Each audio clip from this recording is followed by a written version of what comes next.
Nina Revol, bonjour. Bonjour. Vous êtes clairement la personne qui connaît les questions énergétiques de notre Europe à l'heure où Donald Trump débride son économie autour de ces sujets-là.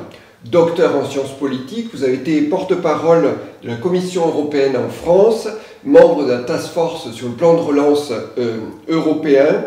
Vous signez un essai passionnant sur l'utilisation de l'énergie comme arme politique, rompre avec la Russie, aux éditions Odile Jacob. C'est une analyse pointue sur la véritable guerre des gazoducs qui a bousculé notre continent. C'est un livre qui se lit comme un véritable roman policier, vous nous direz vos secrets de fabrication. Ce réveil énergétique, pourquoi avez-vous voulu le partager ? Oui, et j'ai voulu partager ce réveil énergétique pour deux raisons. La première, c'est que je suis née en Roumanie et je vis depuis très longtemps en France, mais en 2009, donc lors de la deuxième guerre gazière russo-ukrainienne, j'y étais. Et mes parents habitent en Transylvanie, une région où il y a du stockage de gaz et normalement il ne devrait pas y avoir de problèmes. Or, il se trouve que le 1er janvier 2009, en fait, j'y étais et puis voilà, on n'avait plus de gaz. Donc, on a dû revenir au chauffage, au bois. Donc, c'est toute mon enfance qui m'est revenue en arrière. Et il faut voir que dans les années 90, le gaz était pour la Roumanie une sorte de libération. On est passé à un confort extrême. Donc, c'était un retour en arrière énorme alors que la Roumanie produit du gaz. Donc, c'était quelque chose d'assez paradoxal. Donc, j'ai vécu pour la première fois la question de la géopolitique de l'énergie parce que c'est quelque chose de très très concret. Donc ça a un impact sur la vie des citoyens, sur l'industrie, sur tout. Et encore, la Roumanie n'était pas le pays qui était le plus impacté parce qu'il y en avait 18 autres qui étaient bien plus, notamment la Slovaquie et la Bulgarie. Donc ça, c'est pour la première raison parce que voilà, la géopolitique de l'énergie, c'est quelque chose de vraiment très concret. Et en 2022, on l'a vu, tous les citoyens européens, y compris français, l'ont vécu à travers la crise, pas de la sécurité énergétique, mais la crise des prix, parce qu'on a tous été confrontés aux effets géopolitiques de la coupure du gaz russe. Et puis, la deuxième raison, c'est que l'Europe, on l'a dit, lente, on dit toujours que c'est la faute à l'Europe, il y avait même une émission à télé intitulée « C'est la faute à l'Europe ». Et donc, en fait, j'ai voulu montrer que l'Union européenne, lorsqu'elle est confrontée à quelque chose du vital, finalement, qui presque remet en cause son existence, parce que l'énergie, c'est vraiment à la base de tout, finalement, l'Union européenne peut se réveiller, d'où le titre « Réveil énergétique européen ».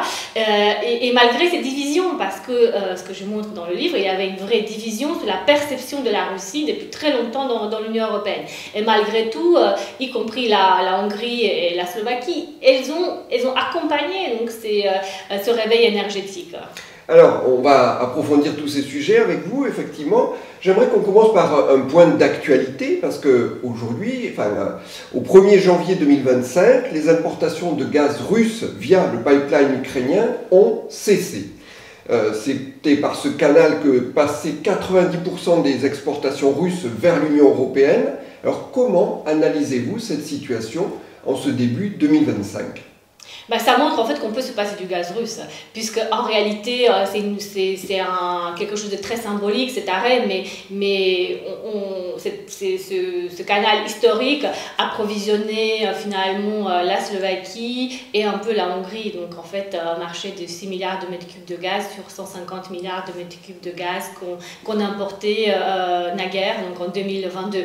Donc juste pour montrer à quel point on est sorti du gaz russe, parce que là en fait la Slovaquie et la Hongrie, ce sont deux petits marchés. Donc la guerre en Ukraine nous a sorti d'une dépendance historique et de manière très symbolique, l'arrêt de cette route ukrainienne, c'est la fin de ce qu'on appelle l'Ostpolitik, c'est-à-dire la normalisation des relations avec l'URSS à travers les questions énergétiques. Et c'est toute la politique de certains États, notamment l'Allemagne, mais c'était la France aussi, c'était l'Italie à partir des années 1970, c'est-à-dire construire une interdépendance symétrique parce qu'on pensait que l'URSS avait besoin de nos devises, de nos technologies et en échange, nous, on avait besoin du gaz russe pas cher. on va creuser tout ça. Juste aujourd'hui, toujours, donc l'Europe quand même continue à avoir un peu d'approvisionnement russe, puisque 14% en 2024 de la consommation du gaz européenne provient encore de Russie. Il subsiste finalement deux canaux aujourd'hui, donc le gazoduc Stream et d'importantes quantités de gaz liquéfié, le GNL, qui sont acheminés par des méthaniers. Est-ce que ces deux canaux, avec ces 14% de consommation russe, ce sont les reliquats de la dépendance européenne? Clairement, mais ce qu'on peut voir aujourd'hui, c'est que la Slovaquie finalement est interconnectée avec l'ouest de l'Europe. Donc contrairement à 2009, parce que justement j'ai mentionné au début de mon intervention, en 2009 la Slovaquie était le pays qui a été le plus impacté parce qu'à l'époque il n'y avait pas d'interconnexion. Donc en réalité on peut se passer, la Hongrie peut se passer du gaz russe, c'est une question de prix. C'est-à-dire qu'aujourd'hui, le régime de Viktor Orban, qui a en réalité appauvri la Hongrie, donc a besoin pour se maintenir au pouvoir du gaz russe pas cher. Et donc, acheter du gaz russe pas cher, c'est financer de manière très directe la guerre en Ukraine. Donc, le gazoduc Turk Stream, donc la route Turk Stream, on peut s'en passer, donc à travers la Turquie, ensuite qui remonte vers la Hongrie. Ce gazoduc-là, ces quantités-là, on peut s'en passer. Ensuite, la question du GNL est une question de gaz naturel liquéfié, est une question très pertinente puisque c'est d'une certaine façon une hypocrisie de continuer à importer du GNL au nom d'une sécurité d'approvisionnement et de contrats qu'on dit passés, donc il faut honorer les contrats passés. Et dans ce cadre-là, c'est Total qui a un contrat avec le Yamal LNG qui continue à importer donc des quantités très importantes de GNL. Donc il faut en finir avec cette hypocrisie, il faut arrêter les quantités donc, de GNL importées. Il y a sur le marché mondial des quantités qui peuvent revenir à l'Union européenne, d'autant plus que une partie du gaz naturel liquéfié qui est importé en Europe aujourd'hui, en fait, il est utilisé pour les marchés asiatiques. Et sur ce point-là, les Européens, ils ont quand même pris une décision, encore une fois, historique, parce qu'ils ont sanctionné l'utilisation de leurs ports par Vladimir Poutine pour les marchés asiatiques. Parce qu'en fait, Vladimir Poutine a besoin des ports européens pour exporter son gaz naturel liquéfié vers l'Asie, parce que sinon il doit passer par la route du Nord, et donc c'est beaucoup plus compliqué. Il faut des brise-glaces, et donc à partir de mars, donc dans un mois, les ports européens, notamment Zeebrugge en Belgique, qui est la plaque tournante en fait, notamment, mais il y a aussi des ports français, donc notamment Montoire de Bretagne, donc ils seront interdits. Donc Vladimir Poutine ne pourra plus utiliser les ports européens. Donc on va assister déjà à une baisse quand même significative des importations de GNL. On estime que c'est environ 5% des importations actuelles de GNL en Europe. D'accord. Alors, pendant ce temps, Donald Trump, lors de son investiture, a déclaré « forer, forer et forer encore ». Alors, les États-Unis sont les champions du monde du gaz liquéfié depuis la crise ukrainienne. Avec cette politique US, en fait, les États-Unis pourraient doubler et passer à 600 millions de mètres cubes par jour d'ici à 2030. Alors, est-ce que, après avoir été dans la dépendance de la Russie, l'Europe aura-t-elle le choix de ses approvisionnements face à la menace des droits de douane? En fait, ce que je défends dans mon livre, c'est que la dépendance a montré que l'Union européenne est un géant au pied d'argile. Donc, il faut prendre pleinement en main le destin énergétique pour gagner en liberté. Et pour cela, en liberté et en autonomie. Et pour cela, il ne faut pas remplacer une dépendance fossile par une autre dépendance fossile. Alors attention, je ne dis pas que la Russie, la Russie égale les États-Unis, parce que la relation avec les États-Unis aussi aussi, comment dire, changeante tous les 4 ans et aussi dépendante peut-être d'un vote en Pennsylvanie ou dans un autre État de ce qu'on appelle les swing states, on ne peut pas comparer la relation entre la Russie et la relation avec les États-Unis. Il ne faut pas oublier que les États-Unis sont un allié, il ne faut pas oublier toute l'histoire commune et les valeurs qu'on partage avec les États-Unis. Parce que dans la relation avec la Russie, ce qu'on a vu, c'est qu'on ne partage pas les mêmes valeurs. Poutine utilise l'énergie comme arme géopolitique et on voit bien que Vladimir Poutine veut la fin de l'Union européenne, veut la désunion européenne. Donc voilà, il y a une question d'autonomie et pour cela, les Européens, ils ont mis sur place le plan REPowerEU. Alors, on va en parler. J'aimerais justement qu'on revienne ensemble sur ces crises, pour être un peu plus précis. Dans votre... donc c'est un véritable feuilleton sur les 20 dernières années, en fait, progressivement, on a eu des crises où l'utilisation de l'énergie par la Russie a été un levier. Alors, j'aimerais que vous reveniez un petit peu sur la crise de 2006 et de 2009. Qu'est-ce qui se passe à ce moment-là? Donc, vous avez donné votre témoignage personnel, mais lors de ces crises-là, quel est le bras de fer et dont le bras armé est la compagnie russe Gazprom? Oui, en fait, c'est la première utilisation de l'énergie comme arme géopolitique, sauf qu'à l'époque, le discours n'était pas assez clair, en fait, puisque dans l'Union européenne, il y avait un narratif qui était développé par des politiques même, par des industriels, enfin par une large partie des opinions publiques, des intérêts qu'aurait la Russie de couper l'approvisionnement gazier de l'Ukraine et que en fait l'Ukraine était corrompue, voilà, l'entreprise ukrainienne Naftogaz Ukraine était coupable, qu'elle siphonnait le gaz russe et donc... Ce que je rappelle, c'est qu'à ce moment-là, en fait, le passage par l'Ukraine était... quasiment unique, enfin en tout cas c'était le monopole parce que c'est l'héritage de l'os politique, donc le passage d'ailleurs, ce dont je parle dans mon livre, à l'époque quand on a construit ces gazoducs de l'URSS vers l'Europe de l'Ouest, on a préféré l'Ukraine au passage par le RDA par exemple, donc la République démocratique de l'Allemagne, puisque en fait l'Ukraine était dans l'URSS, donc il n'y avait pas de risque de transit. Ouais. Or, après donc, la fin de l'URSS, l'Ukraine est devenue indépendante et le point en fait, où Vladimir Poutine a commencé à utiliser l'énergie comme arme géopolitique, c'est à un moment clé puisque l'Ukraine a commencé à vouloir se rapprocher de l'Union européenne, à vouloir la démocratie, la liberté. Orange, voilà, oui. Exactement. Et donc c'est une façon de punir le peuple européen, le peuple ukrainien qui voulait la liberté, la démocratie et qui voulait se rapprocher de l'Ouest. Et donc l'arme énergétique était une arme très utile puisque l'Ukraine bénéficiait de prix bas du temps de l'URSS et donc il a utilisé une dispute comme d'habitude, un prétexte d'une dispute sur les prix et finalement il a coupé l'approvisionnement et il le coupe toujours en hiver.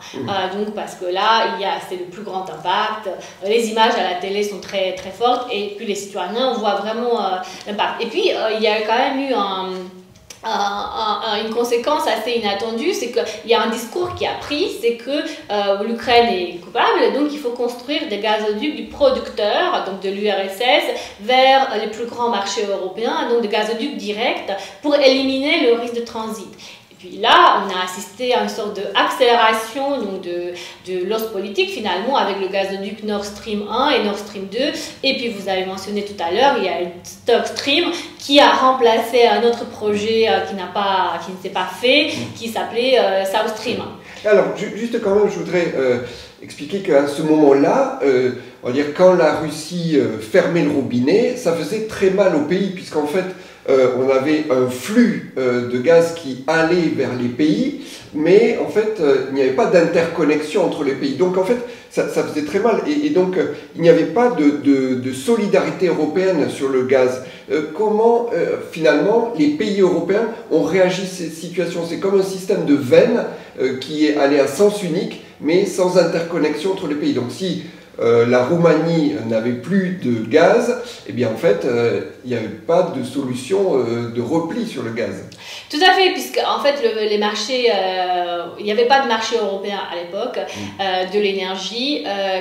Il faut avoir en tête que jusqu'à la fin des années 90, les marchés européens étaient des marchés nationaux, c'est-à-dire que la France était un marché, l'Allemagne était un marché, la Roumanie était un marché. Il y avait très peu de connexions entre les pays et la seule connexion majeure, c'était le gazoduc qui venait de l'URSS et ensuite de la Russie. Donc il y avait une direction qui était celle de l'Est vers l'Ouest. Et ce marché européen qu'on construit toujours, on a beaucoup avancé, mais on est toujours en train de le construire parce qu'il manque encore des veines, comme vous dites. En fait, ce marché européen a été assez difficile à construire puisque l'énergie est liée à la souveraineté nationale. Donc, beaucoup d'États n'ont pas voulu le faire et surtout, les États n'étaient pas disponibles à donner un budget conséquent puisque pour des projets comme ça d'envergure européenne, il faut que la solidarité européenne se manifeste dans les faits avec de l'argent. Or, pendant de très longues années, l'Europe n'avait ni compétences en matière énergétique, ni budget. Donc, elle ne pouvait rien faire. Il se trouve que justement après la crise de 2009, l'Europe a enfin pris conscience de ce manque et elle a lancé son premier plan de relance, mais qui était très faible parce qu'il n'y avait pas assez de budget, mais elle a trouvé une centaine de millions d'euros pour financer justement des petits bouts, donc des stations de compression en fait qui envoyaient le gaz en sens inverse. C'est des stations de compression qui ne coûtent pas très cher. Donc en fait, le flux de gaz va vers l'ouest et ensuite, si un pays de l'est a des problèmes, on peut le renvoyer. On peut le renvoyer. Ça s'appelle, donc c'est les flux inversés.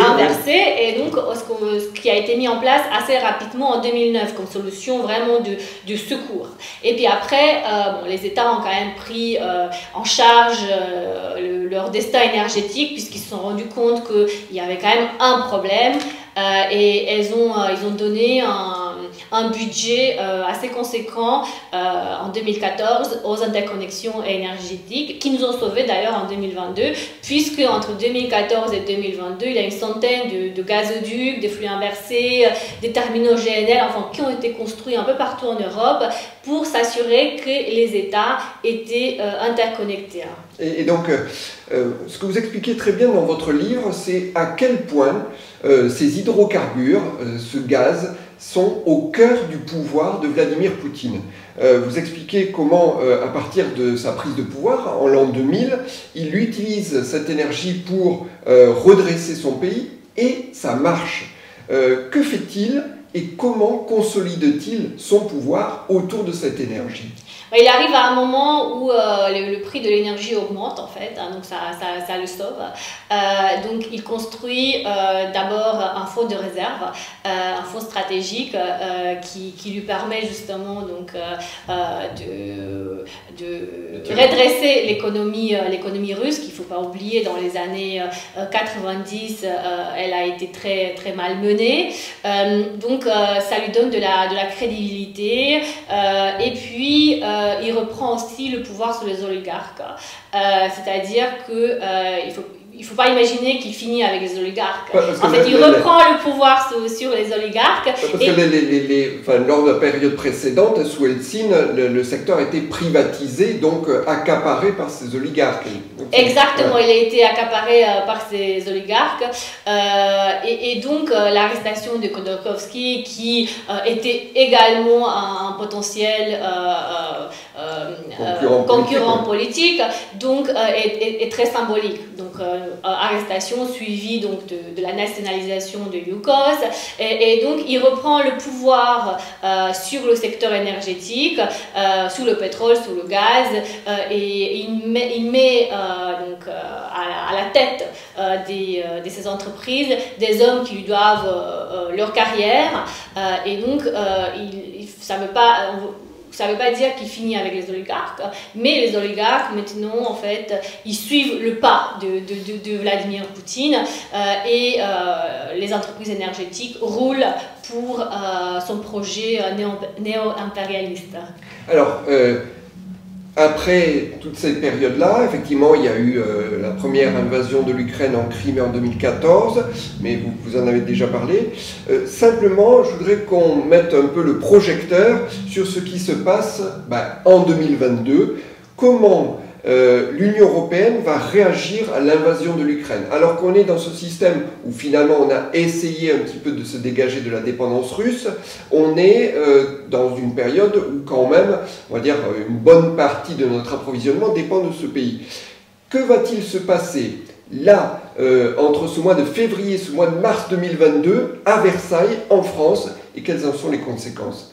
Oui, c'est assez inattendu, puisque si on avait demandé à des spécialistes, ou même à des politiques en décembre 2021, si ce passé de gaz russe était faisable, tout le monde nous aurait dit vous rêvez, c'est mortifère, jamais. Et en fait, l'Ukraine était envahie le 24 février. Le 10 et 11 mars, à Versailles, les Européens décident ensemble de sortir du gaz russe. Bon, ils se donnent un horizon à 2027, puisqu'ils savent que c'est quelque chose de très compliqué. Mais ils ont l'objectif donc de sortir de tiers en fait d'ici la fin de l'année 2022. Et le dernier tiers, qui est considéré comme le plus difficile, se donner un peu plus de temps jusqu'en 2027. C'est ça le plan. C'est le plan REPowerEU, c'est-à-dire que les chefs d'État, ils prennent des décisions politiques, stratégiques. Après, ils demandent à la Commission européenne d'opérationnaliser tout ça. Donc, la Commission présente un premier jet de ce projet, donc REPowerEU, dès le mois de fin mars. Et il y a 3 piliers. Donc, on fait plus de renouvelables, on fait des économies substantielles d'énergie parce que c'est possible, et on construit des interconnexions, et puis bien sûr on diversifie, donc on passe d'un marché gazier régional, on diversifie vers plus de GNL et aussi plus d'importations de Norvège. Mais ce qui est essentiel, c'est qu'en fait le plan REPowerEU, c'est les bases. Mais après, Vladimir Poutine, comme on a pris au niveau européen des sanctions contre le charbon russe, des sanctions contre le pétrole russe, en fait il a décidé d'utiliser le gaz comme arme géopolitique.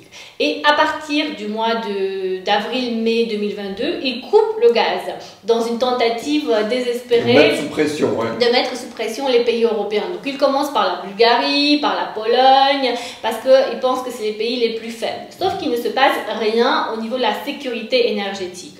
Et il continue à couper, il utilise aussi le gazoduc Nord Stream 1, il utilise des prétextes techniques pour l'arrêter, et finalement il l'arrête complètement en septembre. Et donc les Européens, ils n'ont pas d'autre choix que d'accélérer le plan REPowerEU. Donc en fait, fin 2022, on est vraiment très très bas dans la dépendance envers le gaz russe, parce qu'on a réussi à trouver du GNL, les Norvégiens ont envoyé plus de gaz, on a fait des économies d'énergie substantielles, et puis ça a été l'été 2022, ça a été aussi un été record en matière de renouvelables en Europe. Donc en fait, les Européens ils ont montré qu'ils pouvaient se passer de gaz russe. Alors ça a été aussi quand même au prix d'une montée des cours du gaz qui n'était pas neutre pour les citoyens. Justement, c'est ça l'utilisation géopolitique du gaz par Vladimir Poutine, parce qu'on n'a pas eu de crise gazière, on n'a pas eu de crise de sécurité, donc on avait le gaz, mais effectivement, le marché européen a complètement déraillé, parce que le marché européen n'était pas fait pour une telle volatilité de prix. Il faut voir qu'au mois d'août 2022, c'est là que ça a complètement explosé parce qu'on rentrait donc, en hiver, il fallait faire les stocks et il y avait une différence substantielle entre l'offre et la demande. On était en post-relance au niveau mondial, donc il y avait une demande très forte sur les marchés mondiaux. Vladimir Poutine a décidé de couper le robinet de manière très brutale. Donc effectivement, il y a eu un problème très substantiel donc de prix, tout à fait. Ouais. J'aimerais qu'on revienne sur, c'est la partie vraiment, je trouve, la plus feuilleton de votre ouvrage, c'est cette véritable guerre des gazoducs. Alors ça nous fait revenir un petit peu en arrière. Nord Stream 1 est inauguré en 2012. Nord Stream 2, ce sont ces deux Nord Stream, ce sont les gazoducs qui relient la Russie à l'Allemagne sous la mer Baltique, entre Vyborg et Greifswald, et c'était dans la volonté le moyen de contourner l'Ukraine et son gazoduc. Comment la Russie a-t-elle réussi ce coup avec l'Allemagne? Quel est le rôle de Gerhard Schröder? Oui, ce qui est assez intéressant à regarder, c'est que Gerhard Schröder s'inscrit dans une tradition allemande. Il est effectivement le chancelier de la discorde, puisque après avoir quitté la chancellerie, il va directement travailler pour Vladimir Poutine et Nord Stream, le consortium Nord Stream qui est basé à Zug en Suisse. Mais il faut voir que c'est un social-démocrate et c'est notre social-démocrate qui a lancé la politique, donc l'Ostpolitik, cette normalisation des relations avec l'URSS à l'époque, c'est Willy Brandt. Et à l'époque, il y a même eu le prix Nobel de la paix, puisque c'était cette volonté de finalement copier le modèle de la réconciliation franco-allemande sur les relations avec l'URSS. Alors qu'on était en pleine guerre froide. Hein. Exactement, on était en pleine guerre froide. Et d'ailleurs, les Américains, à l'époque, ils avaient averti sur ce danger de la trop dépendance envers l'URSS. Et Gerhard Schröder, il continue de manière accélérée, d'une certaine façon, cette politique. Mais Angela Merkel, d'ailleurs, elle ne regrette pas, elle justifie même cette politique qu'elle a conduite en tant que chancelière, en disant que c'était la solution la plus... d'un point de vue économique, la plus simple et crédible, parce que il est vrai, le prix du GNL à l'époque était beaucoup plus important, donc avoir une relation directe avec la Russie, ça faisait économiquement sens parce qu'il n'y avait plus le risque avec l'Ukraine. Parce qu'à nouveau, donc c'est quelque chose qui est très important parce que ça touche à la désinformation. Donc les Russes, ils ont réussi à mettre dans la société occidentale cette petite narrative qui a continué en disant attention, c'est la faute à l'Ukraine, donc en fait il faut avoir des relations directes. Et pour l'Allemagne, c'était essentiel d'avoir ce gaz russe pas cher parce que c'était le modèle allemand en fait. C'était l'industrie. Hein, l'industrie allemande avait besoin d'une énergie pas chère. Voilà, elle s'est enfermée dans cette trop dépendance envers la Russie, et ce n'est pas faute d'avoir eu de signalements d'autres États européens, notamment les pays baltes, la Pologne, et dans le cadre de Nord Stream, qui a les pays baltes et la Pologne ont même poursuivi la Commission européenne devant la Cour de justice au sujet du bras européen donc de Nord Stream qui s'appelle Opal, qui va justement dans les pays de l'Est. Donc c'est aussi une vraie bataille juridique sous l'utilisation par Gazprom de ce gazoduc. Alors, il y a un autre plan qui est important dans cette histoire, c'est le Green Deal, le pacte vert signé en 2019. Quel est son contenu? Comment s'articule-t-il avec cet ensemble géopolitique et compliqué? Oui, le pacte vert a été lancé en 2019 après les élections européennes, puisqu'il y avait une énorme demande des citoyens européens d'accélérer la transition climatique. Donc, je rappelle quand même dans le livre que l'Union européenne a lancé la transition climatique au niveau mondial. C'est quelque chose qui me tient à cœur parce que j'estime que c'est pas juste de dire qu'on n'a pas fait assez, parce qu'on a fait, il y a beaucoup de choses qui ont été lancées, qui ont été faites, et même l'industrie verte a été lancée en Europe dans les années 90. On a perdu le leadership malheureusement, mais il est encore temps de reconquérir. Donc le pacte vert a été lancé en décembre 2019, comme je disais, avec un objectif climatique. Mais en fait, en réalité, dès l'époque, c'était dans les papiers, mais on ne communiquait pas là-dessus. C'était aussi un projet géopolitique, parce que le pacte vert, en fait, c'est sortir de la dépendance envers les énergies fossiles. Le pacte vert, c'est pas que l'énergie, c'est aussi le transport, l'environnement, la qualité de l'air, l'agriculture. Donc c'est beaucoup plus large que ça.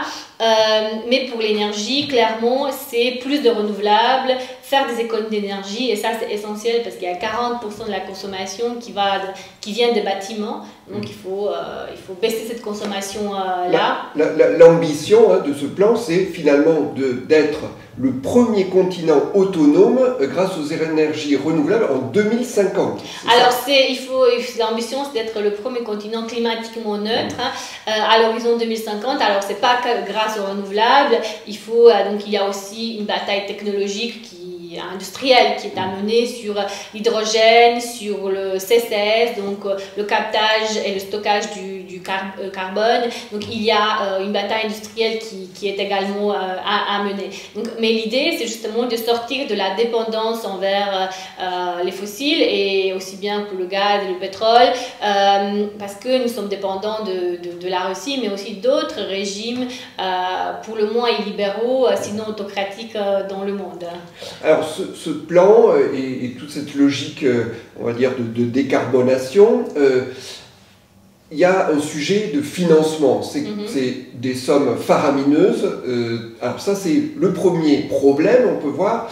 Et le deuxième, c'est de se poser la question, est-ce que cette transition est juste en termes sociaux pour les citoyens? Parce que typiquement, dans les choses qui font emblématiques, la fin des moteurs thermiques pour les voitures en 2035, ça suppose pour les citoyens un coût d'acquisition d'une voiture électrique, etc. Est-ce que cette transition est juste ? Clairement, la question que vous posez, ça montre que l'énergie est la nouvelle frontière de l'intégration européenne, et il y a plusieurs défis. Donc il y a le défi industriel, parce qu'aujourd'hui on voit bien qu'il faut créer l'industrie verte de demain en Europe à des prix justes et dans des conditions de concurrence équitables. On voit bien que la question des importations de voitures électriques chinoises est problématique. Ça pose un problème sur le travail européen. Et il y a eu des droits de douane qui viennent d'être instaurés, mais ce n'est pas suffisant. Donc il y a clairement une question industrielle, et après la question du financement. Les deux sont liés, et pour cela les Européens travaillent depuis un certain temps, peut-être un peu trop longtemps, sur un projet qui s'appelle l'Union de marché des capitaux. Qu'est-ce que cela veut dire? Les Américains, ils ont accès à un marché américain qui est très fluide, du capital risque, et dans l'Union européenne on n'a pas ce marché-là. Il y a une proposition qui sied sur la table des États membres depuis 5-6 ans. Elle est toujours là. Donc peut-être que c'est le moment politique d'accélérer ce projet, et puis d'accepter des compromis pour créer cette fluidité sur le marché européen, donc de créer un réservoir de capital risque dans l'Union européenne qui puisse financer nos entreprises, la transition énergétique, les industries de défense. Donc il y a des solutions, et cela va renforcer aussi la position compétitive et concurrentielle de nos entreprises de manière générale. Et puis dernier point sur la justice sociale, vous avez raison, la transition ne peut pas être acceptée si elle n'est pas au niveau social, si elle n'est pas acceptée. Il y a un point qui me semble essentiel aujourd'hui, on parle du prix de l'énergie. Alors il y a le prix du producteur et il y a le prix du consommateur, et entre les deux il y a les taxes. Donc il y a beaucoup de taxes sur les prix de l'énergie, il y a environ 30% de taxes. Donc c'est une question à se poser au niveau politique, national et européen. Qu'est-ce qu'on fait? Est-ce qu'on garde les 30% de taxes pour le budget de l'État, ou est-ce qu'on accepte justement, notamment pour l'électricité, d'appliquer des taux minimums, comme ça, maximum et minimum au niveau européen, ça existe, et ne pas aller au-delà comme tous les États le font, en sachant que les Américains, ils n'ont pas de taxes sur l'énergie. Donc voilà, si on veut être compétitif et pour parler du pouvoir d'achat, il faut avoir le courage de résoudre rapidement ce problème. Alors, il y a peut-être aussi un autre moyen, hein, c'est-à-dire c'est finalement, dans cette unification autour de l'énergie, la capacité à faire de l'achat en commun et donc avoir de meilleurs pouvoirs de négociation, comme dirait le président américain. Est-ce que finalement l'achat en commun de gaz, c'est quelque chose d'efficace? Le projet a été lancé, c'était un vieux serpent de mer. La Commission l'a proposé pour la première fois dans les années 70 et finalement ça a été remis sur la table en 2014. Les États n'étaient pas chauds à l'époque justement pour ce projet-là. Finalement, ça a été fait pour la première fois en 2022. En fait, on a acheté donc, de manière groupée au niveau de l'Union européenne une bonne partie, donc un quart donc, des importations de gaz russe, donc comparé aux importations, donc la capacité comparée aux importations de gaz russe. Alors, c'est un bilan qui est peut-être un peu contrasté parce que cet achat groupé est très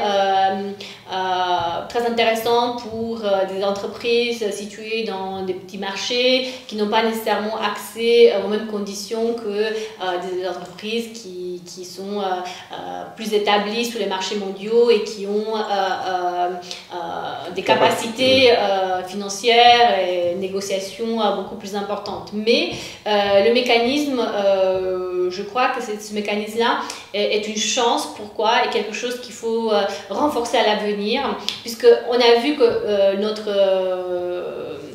désunité, en fait, notre fragmentation a été utilisée par Vladimir Poutine. Donc la philosophie de coopération et de coordination est une philosophie qu'il faut continuer. Il faut avancer de manière groupée, et non seulement pour le gaz, mais comme pour l'hydrogène vert, comme c'est aussi, donc c'est possible maintenant, mais également sur les matières premières, parce que en fait, matières premières critiques, on voit bien que dans l'Union européenne, on a pas beaucoup. L'amorcellisation n'est pas efficace, oui. La morcellisation n'est pas efficace, donc peut-être qu'il faut, Mario Draghi d'ailleurs propose dans son rapport, de faire des achats groupés, d'envisager également des achats groupés pour les matières premières critiques. Alors justement, je rebondis, au mois de novembre 2024, Mario Draghi a remis son rapport sur l'avenir de l'Europe et il pointe un risque existentiel sur les technologies notamment. Par ailleurs, Enrico Letta a fait des recommandations sur le marché européen et il dit en l'état, le manque d'intégration énergétique est un des facteurs de la compétitivité déclinante de l'Europe. Comment reprendre son destin en main au niveau européen? Il suffit d'avoir la volonté, puisque ce qu'on a vu, volonté politique, puisque ce qu'on a vu avec la crise russe, c'est qu'en fait on a eu le courage de prendre notre destin en main et on a réussi. Donc quand l'Europe veut, quand les États le veulent, on le peut. Il se trouve que l'énergie est très liée à la souveraineté nationale. Donc pendant des très très longues années, voilà, on voulait créer un marché européen, mais il y avait beaucoup d'États qui tiraient en arrière parce que la question de la sécurité énergétique n'était pas vue comme optimale pour être assurée au niveau européen. Donc, mais là, on l'a vu que l'Europe, en fait, a délivré. L'Europe a montré que voilà, le projet européen marche en matière d'énergie. Maintenant, il faut construire, donc, notamment pour l'électricité, il faut construire beaucoup d'interconnexions. Donc, ça demande beaucoup d'investissements, d'où la nécessité de l'union des marchés des capitaux, puisqu'on est passé en fait d'un marché gazier, on va passer à un marché électrique. Je vous explique pourquoi, puisque le projet donc, de REPowerEU, c'est d'avoir 42% minimum donc, de renouvelables dans notre mix énergétique en 2030. Donc on double par rapport à aujourd'hui. Donc c'est un autre système qu'on va avoir en place. Et pour cela, on a besoin de câbles parce que sinon on a des blackouts. Donc il faut vraiment investir de manière très importante dans les réseaux. Il faut investir dans les technologies de demain, donc typiquement l'hydrogène vert. Donc tout ça, ça demande beaucoup d'investissement, mais on peut le faire au niveau européen. Et après, il y a encore des petites frictions dont parle aussi bien Coletta que Mario Draghi au niveau normatif. Donc ça, je sais qu'on n'aime pas les normes, mais certaines normes sont utiles. On peut aussi baisser beaucoup de normes, bien entendu, mais il y a certaines normes qui sont utiles et il faut justement il faut faire en sorte que tout le monde suit la même norme au niveau européen sur le marché de l'énergie. Je vais vous donner un exemple qui peut paraître anecdotique, mais qui est quand même révélateur de ça. C'est que, eh bien, à un moment, les pays différents de l'Europe donnent une odeur différente au gaz. Oui, oui. Et rien que ça peut poser des problèmes. Tout à fait. En fait, il y a des normes d'odorisation qui sont différentes entre certains États. Et donc, il faut installer des dispositifs exactement spécifiques pour désodoriser le gaz. Effectivement, c'est une des normes différentes sur le marché, oui. Alors, aujourd'hui, dans cette logique de diversification des partenariats gaziers, l'Europe a contractualisé avec plusieurs pays, en plus des États-Unis, la Norvège, l'Azerbaïdjan, l'Égypte, Israël. On est clairement dans une recherche d'éviter le risque de dépendance. Oui, tout à fait. Alors, il faut voir que les plus grosses quantités viennent des États-Unis et de Norvège. Donc aujourd'hui, la Norvège est devenue notre premier partenaire gazier, suivi donc des États-Unis. Finalement, on a tendance à l'oublier, l'énergie, elle est au fondement, aux fondations de la logique européenne. Tout à fait, l'Europe a commencé avec l'énergie ici à Paris en 1951 avec le traité sur le charbon et l'acier.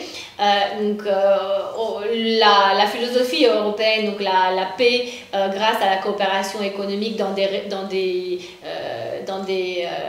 secteurs clés qui étaient à la base de la puissance de guerre des ennemis d'hier, donc la France et l'Allemagne, c'était le charbon et l'acier. Donc on a la philosophie là, cette philosophie-là a été créée ici en 1951 à Paris. Ensuite on a continué à Rome en 1957, puisque quand on a institué la communauté européenne économique, on a aussi institué une communauté nucléaire qui s'appelle Euratom le même jour. Donc on avait une intégration sectorielle, donc charbon, acier et nucléaire. Et en fait, dès 1957, on avait cette volonté de l'autonomie stratégique, d'avoir la technologie nucléaire dans l'Union européenne. Mais le péché originel de cette construction européenne, c'est en matière d'énergie, c'est qu'on n'avait pas de compétences au niveau européen. On avait des compétences pour le charbon, l'acier, le nucléaire, mais pas de compétences globales pour l'énergie. On a dû attendre 2009 pour avoir cette compétence globale, parce que les États n'étaient pas prêts à déléguer une partie de leur souveraineté finalement au niveau européen. Ils n'étaient pas préparés à avoir une solidarité européenne au niveau énergétique. Alors, Alina Revol, vous l'avez rappelé au début de cet échange, vous avez vécu personnellement cette crise de la dépendance énergétique en 2009. Vous êtes d'origine roumaine.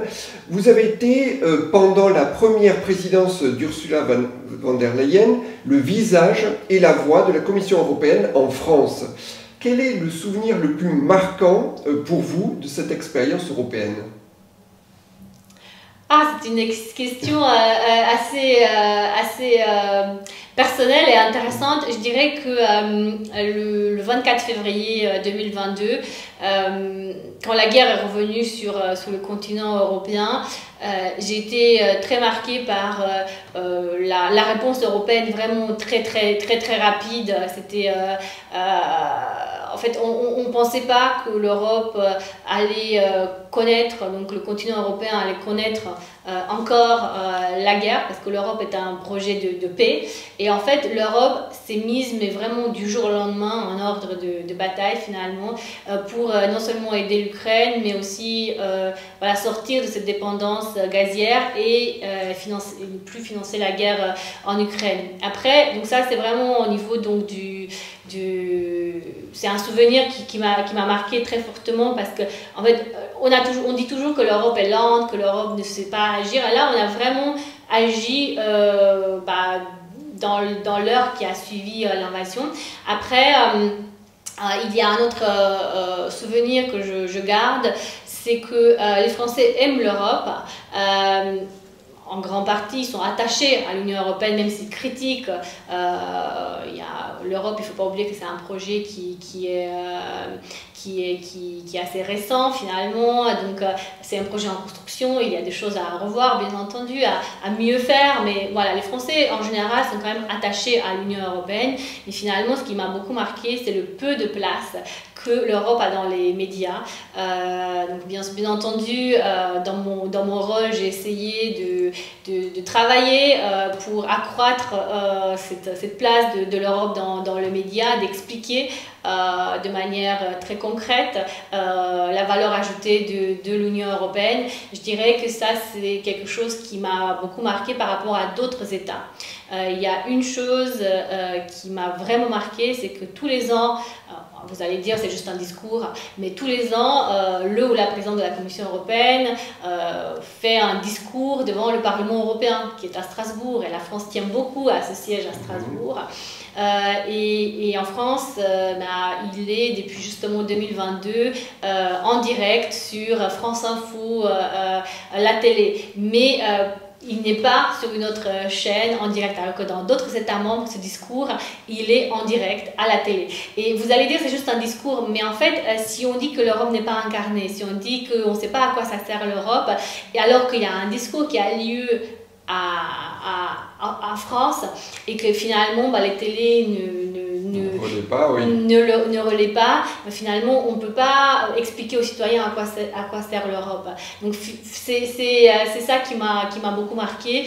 Peut-être un dernier point, c'est sur la désinformation, parce qu'il y a la désinformation qui est d'origine étrangère, mais il y a aussi la désinformation qui vient de l'intérieur et qui est très relayée.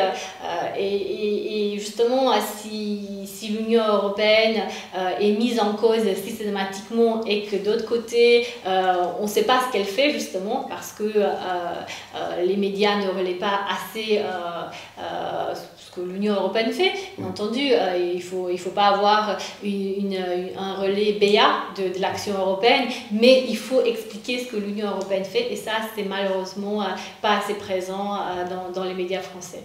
Et il y a d'ailleurs des sondages qui disent que les Français aimeraient savoir plus sur l'Union européenne. Et puis peut-être le dernier point, je suis très bavarde tout ce point, mais c'est quelque chose qui me tient à cœur, parce que c'est un travail que j'ai fait avec beaucoup de passion. Alors, mes enfants sont à l'école, donc je vois ce qu'ils apprennent à l'école, donc ils sont en primaire, et il y a très peu sur l'Union européenne. Et peut-être que justement, il y a le rôle des médias, mais il y a aussi le rôle de l'éducation. Et ça, c'est partout dans tous les États de l'Union européenne. Peut-être qu'il faut comprendre un peu mieux l'Europe, et puis dès le plus jeune âge, parce que ces enfants aujourd'hui qui sont en primaire, demain peut-être ils vont faire un Erasmus, et il faut qu'ils découvrent l'Europe avant de découvrir Erasmus. Et puis malheureusement tous les jeunes n'ont pas la chance de découvrir l'Europe à travers l'Erasmus. Donc voilà, c'est un peu, je dirais, un sort de bilan de ce poste que je fais avec beaucoup de passion. Alors dans ce poste-là, peut-être avez-vous approché un peu de la personnalité de Ursula von der Leyen. Est-ce que vous avez une anecdote ou un regard sur cette dirigeante ? Moi, je trouve qu'elle est très malmenée finalement dans la presse française, parce que c'est une femme que j'admire beaucoup. Pourquoi? Parce que, voilà, encore une fois, on a dit l'Europe ne pourrait pas être au rendez-vous, mais regardez ce qui s'est passé. Vous vous rappelez, en 2020, on était tous enfermés chez nous, et puis très rapidement, on a eu des vaccins. On n'imaginait pas qu'on allait avoir des vaccins.